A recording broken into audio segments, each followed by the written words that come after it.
Tapi sekarang kita bahas adalah ar-rukhas al-musytarikah baina safari tawil wal qasir. Ar-rukhas artinya rukhsah, keringanan-keringanan, dispensasi yang al-musytarikah itu artinya yang berbarengan, yang sama-sama baina safari tawili, antara perjalanan yang panjang atau yang jauh, wal qasiri, dan perjalanan yang pendek. Maksudnya baik orang yang sedang musafir perjalanannya jauh atau perjalanan pendek, di sini ada kesamaan. Berapa macam kesamaan antara safar tawil dan yang safar qasir? Sab'atun, jumlahnya ada 7 macam. Jadi 7 macam ini adalah rukhsah, dispensasi, keringanan, kemudahan yang Allah berikan kepada orang yang sedang bepergian, baik bepergiannya jauh ataupun bepergiannya dekat. Apa saja yang 7 macam itu? Al-awwal, yang pertama, aklul maitati lil mutarri, memakan bangkai bagi orang yang terpaksa untuk memakannya.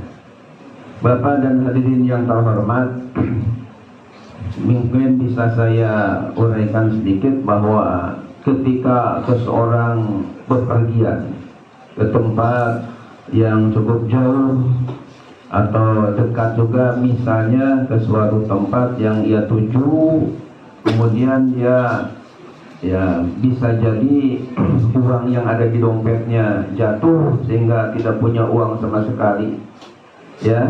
Sementara dia harus makan, lapar yang luar biasa. Sementara di perjalanan, maaf ya, ada maitah, ada bangkai. Padahal bangkai itu ketika normal hukumnya haram dimakan.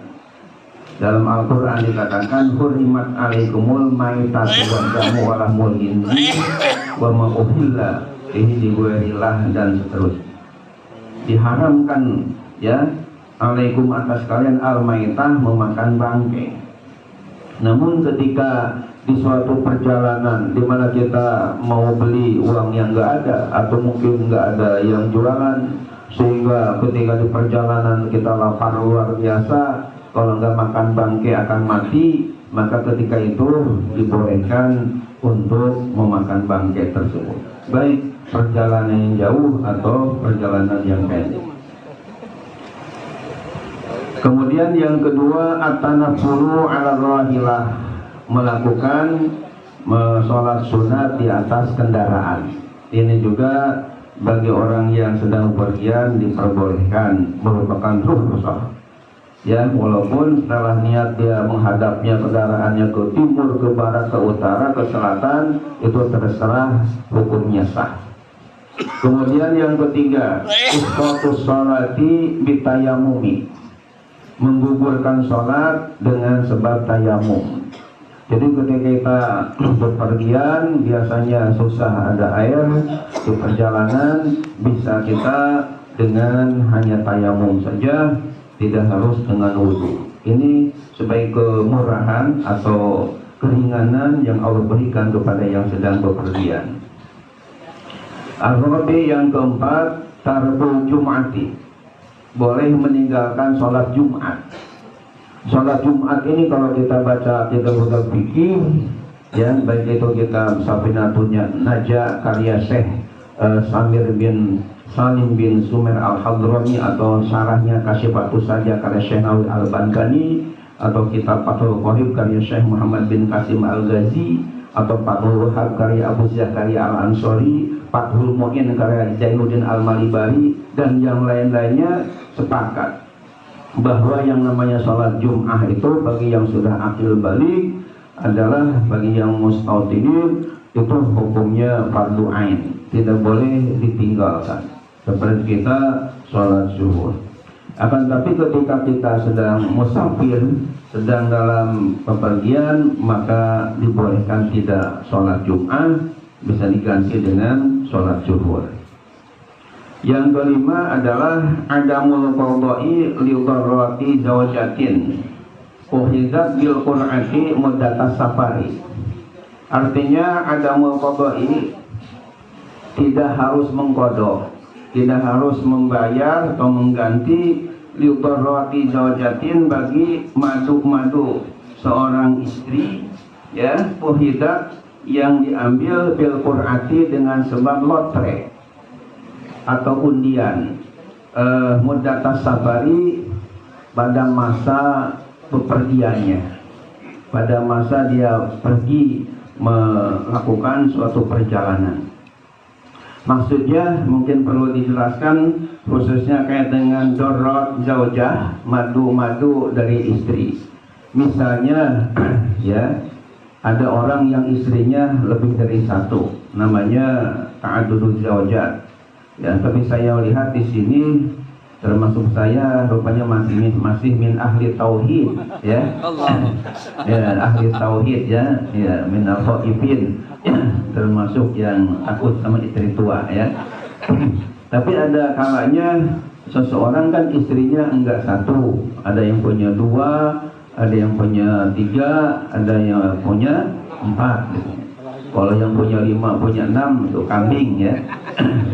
Karena melebihi batas. Sudah saya bikin video dengan Pak Haji Andri, ya, ada orang di daerah Karawang sana punya istri 6, rumahnya dijejer, gitu. Itu yang lebih dari 4 hukumnya zina, walaupun nikahnya persis seperti nikah yang pertama, kedua, ketiga, keempat. Tapi kalau sudah melebihi dari batas waruba'a, itu dihukumi adalah berbuat zina walaupun dengan istri kita sendiri, karena melebihi batas. Nah, jadi dibatasi maksimal tuh waruba'a hanya 4. Fankihu ma qabalakum minan nisa masna wa sulasa wa ruba'. Fa in khiftum alla ta'dilu fawahidah. Al-ayat.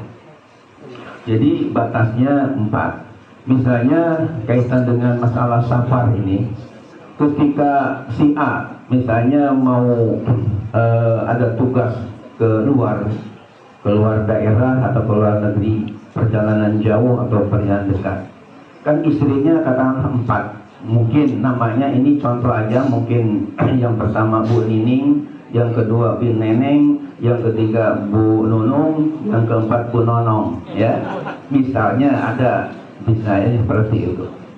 Nah, ini menurut hukum dalam fikih, supaya ada al-adlu, ada keadilan, supaya enggak miring nanti jalannya di hari kiamat ketika mau bepergian. Karena tentu naluri seorang istri kan inginnya diajak ke, ya, bepergian dengan suami tercinta. Namun kadang-kadang kan suami enggak punya ongkos kalau keempat-empatnya diajak semua.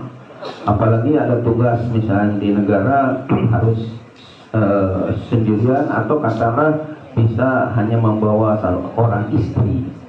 Nah, ketika mau mengajak seorang istri ini supaya adil, itu Rasulullah yang telah mencontohkan dalam hadisnya, beliau mengadakan qur'ah.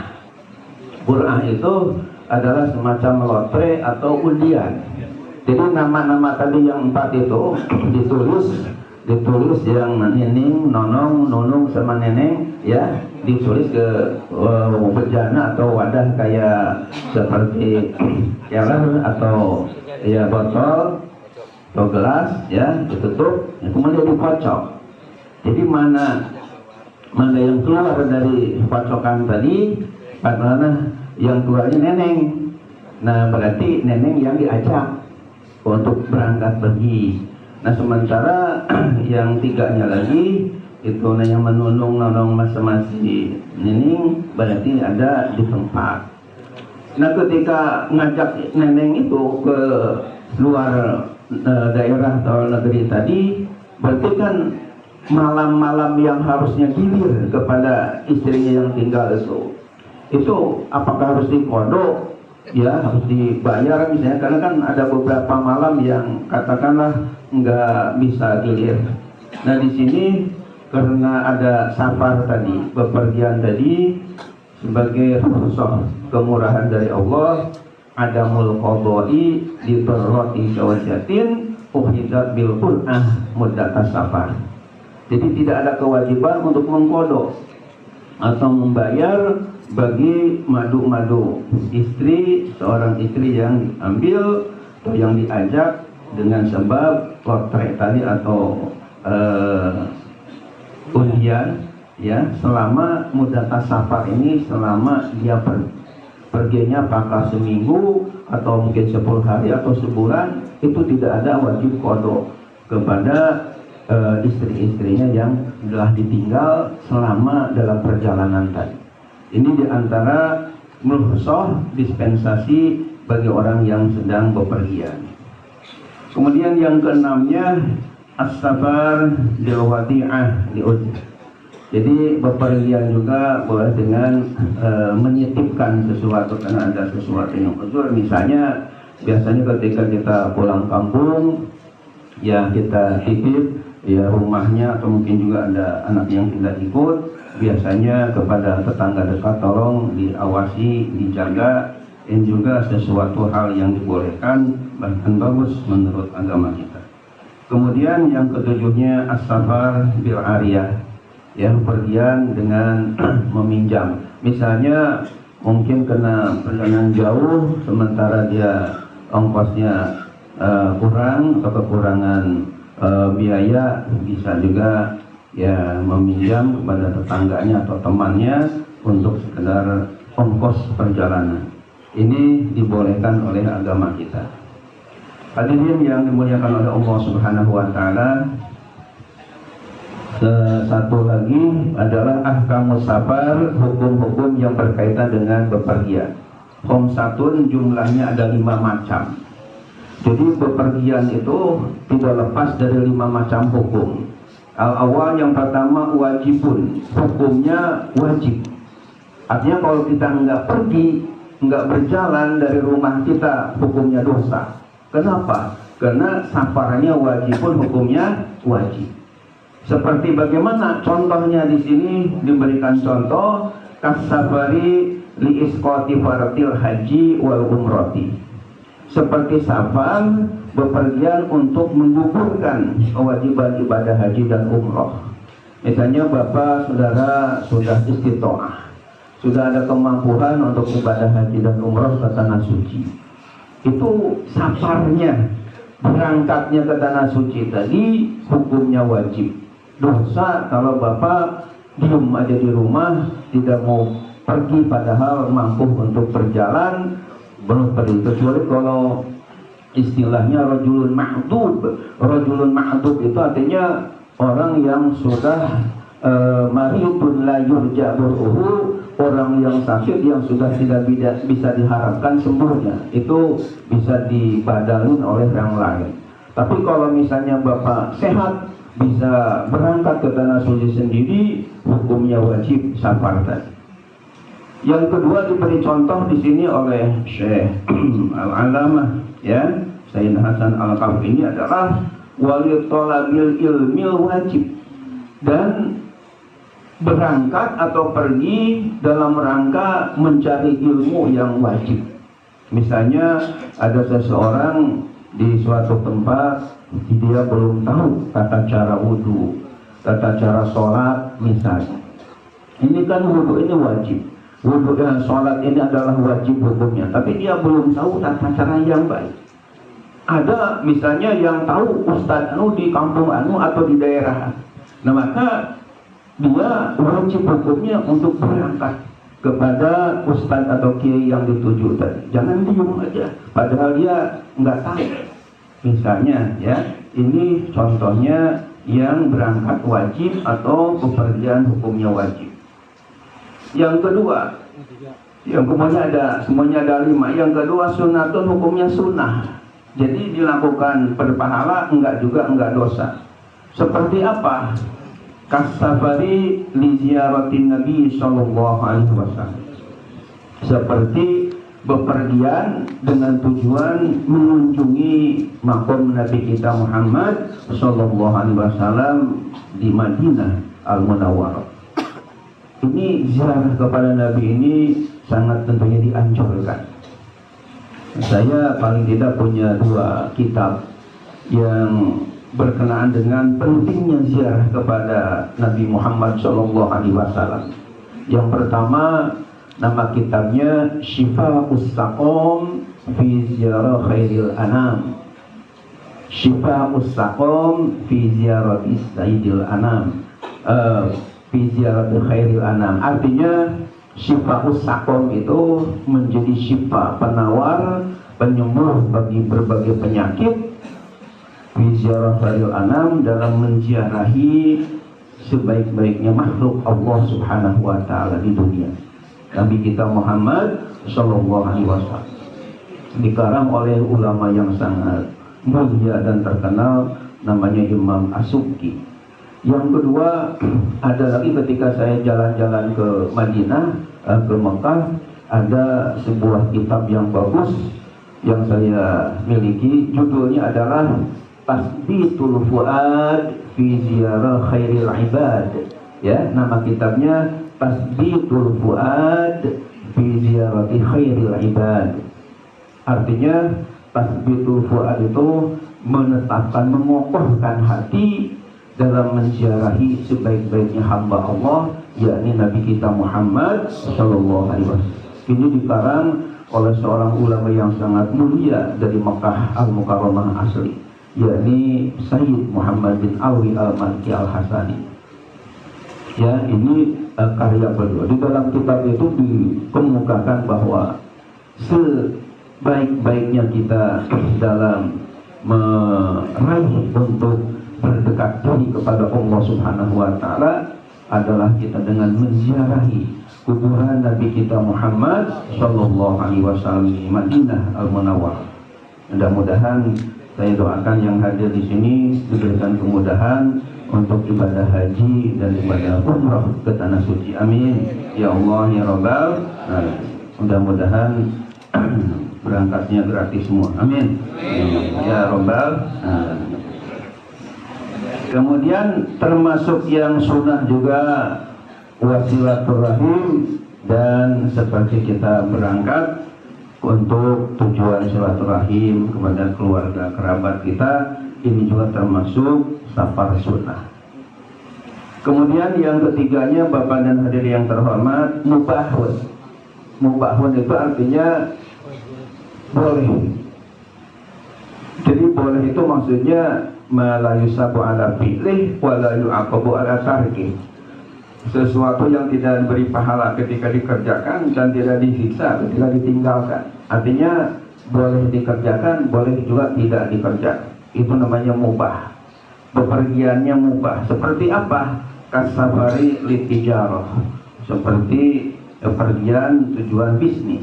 Ya, tujuannya bisnis. Ini boleh berangkat, boleh di rumah, ya, bisa dikerjakan kita bepergian, mungkin juga bisa bisnisnya di rumah, itu dipersilakan. Artinya hukumnya mubah. Yang keempat, makruhun. Bepergian hukumnya makruh. Seperti apa bepergian kita tapi hukumnya makruh? Kasabari litijarah fi akfanil mauta au lillahwi wa'labi wa'il muharram. Artinya bepergian makruh seperti jalan untuk bisnis berkenaan dengan kain kafan orang-orang yang mati.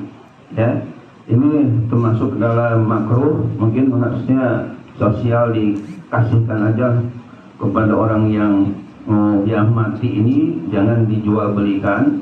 Sehingga kalau di dalam bisnis ini hukumnya makruh dalam safarnya. Lillahi walabi, atau untuk bersedang gurau, untuk hiburan yang tidak diharamkan. Misalnya ada seseorang pergi kepada suatu tempat untuk ya jalan-jalan aja, atau untuk ya nonton sirkus ya, yang tidak diharamkan dalam agama, hanya main aja berrekreasi. Ini silahkan, akan tapi hukumnya hanya sekedar makruh, tidak diharamkan oleh agama kita. Yang kelima, hukumnya haram perjalanan yang bagaimana contohnya yang haram, kasafari zawjati min ghairi izni zawjiha, seperti bepergiannya seorang istri tanpa ada izin dari suaminya. Jadi si istri yang suka meluyur, ya, tidak ada izin dari suami, maka perginya itu tanpa izin suami tersebut hukumnya haram. Jadi dosa, hendaknya si istri izin dulu sama suami ketika dia mau pergian ke suatu tempat. Insya Allah yang akan datang kita akan bahas mengenai qasrus shalah, mengenai masalah mengqasar sholat. Insya Allah. Mudah-mudahan bermanfaat. Mohon maaf lahir batin. Wallahul muwaffiq ila aqwamit thoriq. Wassalamualaikum warahmatullahi wabarakatuh.